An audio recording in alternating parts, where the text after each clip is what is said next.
नोकरीवर करतो, कमाईवर करतो, त्या पोराच्या शिक्षणासाठी पैसा जमवण्याची तयारी सुरू होते साथी हो. त्या पोराच्या शिक्षणासाठी तयारी सुरू होते आणि मग त्या पोराच्या शिक्षणावर कॉन्सन्ट्रेट करण्यासाठी पुढचे 5-6 वर्ष निघून जातात. मुंबई बदलापूर ते मुंबई प्रवास करायचा, 2 तास प्रवासात 2 तास येणे आणि 2 तास जाणे, असं करत करत त्या मुलाचे 40-45 वय होतं आणि 40-45 नंतर म्हणजे मी सांगितलं सरासरी अगर उसके जीवन मान अगर 60 है तो बुढ़ापे की ओर झुकता है, आंदोलन बाजू में ही रहता है और ये लड़का अपनी बुढ़ापे की ओर बढ़ते जाता है.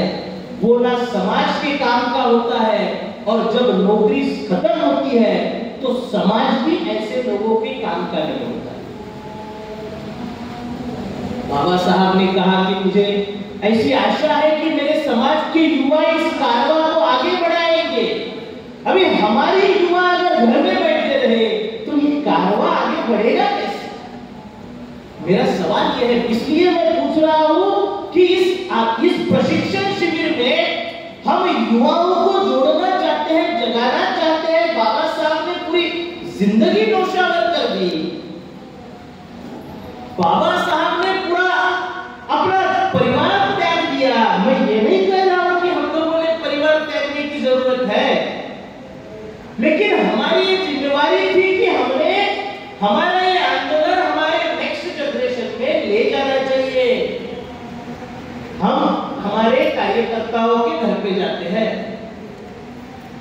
भारतीय विद्यार्थी मोर्चा, युवा मोर्चा, बेरोजगार मोर्चाओं का कार्यक्रम रहता है. हमारे साथी हमारे कार्यकर्ता के घर पे जाते हैं. कार्यकर्ता का बच्चा इंजीनियर होता है, कार्यकर्ता की बच्ची लड़की एमबीबीएस की डिग्री लेते होती है. दोनों भी बेडरूम में होते हैं. हम हॉल में बैठते हैं, उनसे चर्चा करते हैं, बताते हैं ऐसा ऐसे कार्यक्रम है विद्यार्थियों का. बच्चा भी बाहर नहीं आता, बच्ची भी बाहर नहीं आती. युवाओं का कार्यक्रम हम कार्यकर्ता को बताते हैं. युवाओं का कार्यक्रम हम हमारे 55 के आगे चले गए कार्यकर्ता को बताते हैं और बोलते हैं सर मुलाला पाठवा कार्यक्रम लड़का आता है. ये सारी हकीकत है. बरोबर है सर? ये हकीकत है. ये हमने आंदोलन नेक्स्ट जनरेशन में लेके जाना चाहिए. ये जनरेशन की लड़ाई है. हम चिल्ला रहे हैं कि आज ब्राह्मणवाद सभी चीजों के ऊपर हावी हो चुका है. इसका कारण है उनकी पूरी पीढ़ी, पूरी जिंदगी लगा दी है आंदोलन में उन्होंने. इसलिए कई साल बाद उनकी व्यवस्था तैयार हो चुकी है. साथियों, मैं बहुत ज्यादा आपको दुखी नहीं करना चाहता हूं. प्रशिक्षण के अंतर्गत ये सारी बातें आने वाली है. मैं मेरे प्रशिक्षण को शुरुआत करने के पहले बुद्ध को नमन करना चाहूंगा.